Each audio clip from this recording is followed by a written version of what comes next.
সুপ্রিয় দর্শক মণ্ডলী, আসসালামু আলাইকুম। আমি আলমগীর আলম।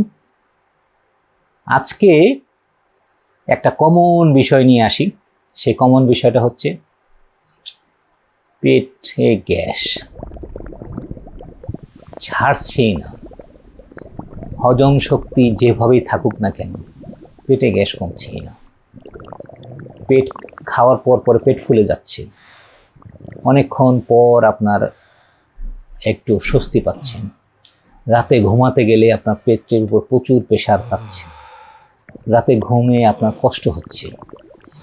আপনি কোনো খাবার খাওয়ার পরে দেখেন যে অস্বস্তি লাগে, আপনি স্বস্তি পান না, আপনি দ্রুত অ্যান্টাসিড টাইপের ওষুধগুলো খাওয়া শুরু করেন। এইটার জন্য প্রাকৃতিক সমাধানটা কি? আমি বলবো যে আপনি প্রাকৃতিক সমাধানের জন্য প্রথমে আগে বুঝতে হবে যে আপনার পেটের এই ব্লোটিংগুলো এবং প্লেটে যে গ্যাসটা, এটাকে ঠিক করার জন্য আপনাকে আসলে প্রথমে কি ভাবতে হবে, সেটা হচ্ছে যে আপনার খাবারে কোনো ত্রুটি আছে। যে ত্রুটিটার কারণে আপনার পেট আপনার শরীরের খাবারটাকে হজম করার মতো ক্যাপাবিলিটি নাই, কিংবা হজম করতে পারছে না, তখন এই পেট আপনার শরীরের ভিতরে নানান ধরনের সিমটম দিয়ে আপনাকে জানান দিচ্ছে যে আপনার যে খাবার আপনি খাচ্ছেন সে খাবার আপনার ঠিক নাই। এখন আমি অনেক কিছুই খাই যেগুলো আমার স্বাস্থ্য বিরুদ্ধ খাবার, অনেক কিছু খাওয়াই স্বাস্থ্যের পক্ষে। আমি চেষ্টা করি যে আমরাতে তো অনেকে আছে গ্যাসের কারণে অনেক কিছু খাওয়া ছেড়েছে, কিন্তু তারপর পেটে গ্যাস কমছে না। তো এইটার কারণে কি করবেন? আজকে একটা সহজ পদ্ধতি শিখিয়ে দিই। এই সহজ পদ্ধতিটা একটা পুরনো জিনিস, এটা সব সময় মানুষ এটা ব্যবহার করে আসছে, কিন্তু হালে মানুষ ঔষধের উপর চলে গেছে। সোডিয়াম বাইকার্বনেট, সহজ কথায় খাবার সোডা, বেকিং সোডা। সোডা তিনটা ধরন আছে।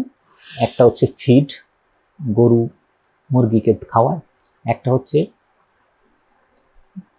ফুড গ্রেড, যেটা আমরা সাধারণত বেকারি খাবারে আমরা দিই, খাবারের সাথে মিশাই। একটা হচ্ছে মেডিসিনাল গ্রেড, যেটা আমার ন্যাচারালি আমার শরীরে উপকারী। এই সোডিয়াম বাইকার্বনেটটা আপনাকে খেতে হবে। কিভাবে খাবেন? সিম্পলি, আপনি যদি দীর্ঘ পেটের সমস্যাজনিত সমস্যায় আছেন, তাহলে আপনি করবেন কি, সকালে একটা কাপ নেবেন, 1 চামচ লেবুর রস নেবেন, আধা চামচ সোডিয়াম বাইকার্বনেট নেবেন। দেওয়ার পরে দেখবেন যে লেবুর রসের সাথে ও রিয়াকশান করে ফুলে উঠছে। ফুলে ওঠার পরে ও যখন একটু নিস্তেজ হয়ে যাবে, তারপর ওর মধ্যে কুসুম গরম পানি ঢালবেন, ঢেলে আপনি খেয়ে নেবেন। অদ্ভুতভাবে আপনার পেটের গ্যাস কমা শুরু করবে। এবং এইটা আপনি 1 মাস রেগুলার করেন, তারপর আপনি দেখেন যে এটা আপনার ঠিক হয়ে গেলে আপনি তো আলহামদুলিল্লাহ, আর না ঠিক হলে আবার 7 দিন পরে আবার শুরু করবেন। এই সোডিয়াম বাইকার্বনেটটা আপনাকে অবশ্যই মেডিসিনাল গ্রেড সোডিয়াম বাইকার্বনেট কিনতে হবে। এটার জন্য আপনি এখানে আমি নাম্বারটা দিয়ে দিচ্ছি, এখান থেকে আপনি নিয়ে নিতে পারবেন। আর ইমিডিয়েট যদি মনে করেন ইমার্জেন্সি কারণে আপনার যদি পেট খুব বেশি সমস্যা করে, পেট ফুলে আছে, রাতে খাওয়ার পরে আপনার আপনি রাতেও এই কাজটা আপনি করতে পারেন। একটু খাওয়ার পরেই আপনি দেখবেন যে আপনার ঢেকুর চলে আসছে, আপনার পেটে গ্যাস কমে গেছে। কিন্তু গ্যাস কমানোর জন্য প্রথমে আপনার পেট ঠিক করতে হবে। পেট ঠিক করার ক্ষেত্রে আপনাকে যে প্রাকৃতিক যে উপায়গুলো আছে সেগুলো আপনাকে ফলো করতে হবে, এবং ফলো করলে আপনাকে কিছু খাবার খেতে হবে। পেটে সবচাইতে মারাত্মক ক্ষতিকারক খাবার কোনটা?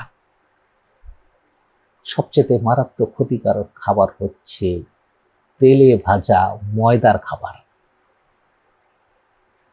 আপনি দেখেন, আপনি তেলে ভাজা এবং ময়দার খাবার কি কি খান, সেগুলো আপনাকে ক্ষতি করছে। সেগুলো আপনি কমিয়ে দেন, দেখবেন যে অদ্ভুতভাবে আমার পেট ভালো হয়ে যাচ্ছে। পেট ভালো রাখার জন্য, অ্যাসিডিটি কমানোর জন্য, ব্লোটিং কমানোর জন্য আপনার সোডিয়াম বাইকার্বনেট খুব ভালো। ধন্যবাদ।